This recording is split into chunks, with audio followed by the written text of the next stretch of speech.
अगला जो अपना वर्गीकरण है वह है आकार आकृति के अनुसार। तो आकार आकृति में जो फाइल आती है उसको हम यहाँ देखते हैं। पहली जो फाइल आती है यह है फ्लैट फाइल। इसका जो क्रॉस सेक्शन होता है वह आयताकार आकृति का होता है। सामान्य रूप से फाइलिंग के लिए इस फाइल का प्रयोग करते हैं। देखिए, ये जो फाइल आप देख रहे हैं यह फ्लैट फाइल है। फ्लैट फाइल 2/3 भाग में, मतलब यहां से लेके यहां तक में समानांतर होती है और इसका 1/3 भाग यहां से लेके यहां तक का भाग जो है वो टेपर में होता है। तो यह कहा जाता है कि जो फ्लैट फाइल होती है उसका 1/3 भाग टेपर में तथा 2/3 भाग जो होता है वो समानांतर बना होता है। और इसका जो क्रॉस सेक्शन होता है यह आयताकार होता है। आगे से हम इसे देखेंगे तो इसकी जो आकृति होती है वह आयत के आकार की होती है। अगली फाइल है राउंड फाइल। इसका क्रॉस सेक्शन राउंड शेप का होता है।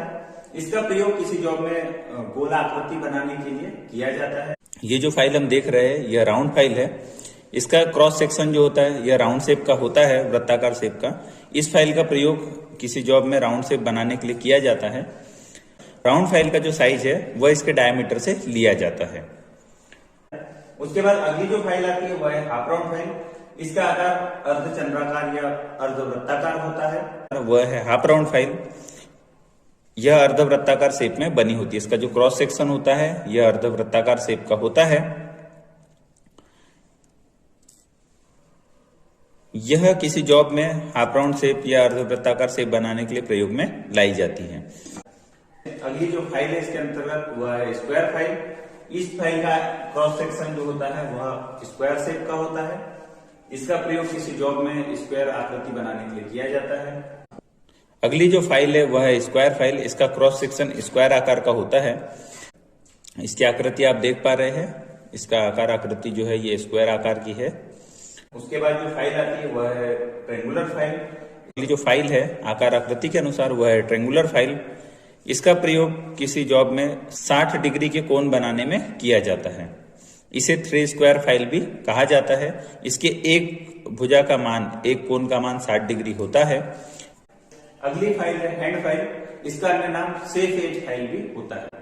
इसका नाम सेफ एज होने का कारण यह है कि इसके एक साइड पे दांते बने होते हैं, किंतु इसका जो दूसरा साइड होता है उसके दांते बने नहीं होते, जिसके कारण संलग्न भुजा पे जब फाइलिंग करना होता है तो इस फाइल की सहायता से फाइल किया जाता है। अगली जो फाइल आती है वह है हैंड फाइल। इस फाइल की खासियत यह होती है कि यह फाइल पूरी लंबाई में इसके पॉइंट से लेके इसके हील तक की पूरी लंबाई में समानांतर बनी हुई होती है। यह फ्लैट फाइल की तरह टेपर बनी हुई नहीं होती। इस फाइल को सेफ एज फाइल भी कहा जाता है। उसका कारण यह है कि इसके एक साइड पे दांते बने हुए होते हैं, लेकिन इसके दूसरे साइड पे, विपरीत साइड पे दांते बने हुए नहीं होते। इस कारण से इसे सेफ एज फाइल कहा जाता है। क्योंकि यहाँ पे मैं आपको एक दूसरी बड़े साइज की सेफ एज फाइल दिखाता हूँ जिससे आपको आसानी से समझ में आए। ये देखिए, इसके साइड पे दांते बने हुए नहीं है। अगली जो फाइल है वह है नाइफ एज फाइल। अगली जो फाइल आती है उसका नाम है नाइफ एज फाइल। इसकी आकृति चाकू के आकार की होती है। इसका प्रयोग किसी जॉब में कीवे बनाने के लिए या 15 डिग्री से 30 डिग्री की कोण फाइलिंग करने के लिए किया जाता है। इसका एक सिरा जो होता है, एक एज जो होती है वह चाकू की धार के जैसे होती है और इसका जो दूसरा सिरा होता है वह चपटा होता है। इसी कारण से इसे नाइफ एज फाइल कहा जाता है। अगला वर्गीकरण आता है लंबाई के अनुसार। तो लंबाई के अनुसार 100 से 450 mm लंबाई की फाइल प्रयोग में लाई जाती है। लंबाई के अनुसार जो फाइल अभी हम यहाँ देख रहे हैं, यहाँ हाफ राउंड फाइल मैंने रखा है। तो यह तीनों हाफ राउंड फाइल है जिनकी लंबाई अलग अलग होती है। ये 150 mm की है, यह 200 mm की है और यह 250 mm लंबाई की हाफ राउंड फाइल आप यहाँ देख पा रहे हैं। अगली जो फाइल आप देख रहे हैं यह स्क्वायर फाइल है। ये देखिए, एक ये छोटी स्क्वायर फाइल है, ये बड़ी स्क्वायर फाइल है। तो छोटी बड़ी मतलब इसकी लंबाई की बात चल रही है, वर्गीकरण चल रहा है लंबाई का। तो जितने आवश्यक साइज की हमें लंबाई की फाइल चाहिए होगी हम उसके अनुसार फाइल का चयन करेंगे।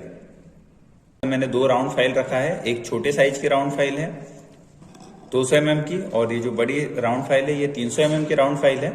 तो कार्य के अनुसार जितनी हमें आवश्यकता होगी वैसे हम इस फाइल का चयन करेंगे। इस प्रकार से यहाँ लंबाई के अनुसार मैंने आपको डिफरेंस बता दिया है। आई होप कि आपको लंबाई के अनुसार जो फाइल का वर्गीकरण है वो आसानी से समझ में आ गया होगा।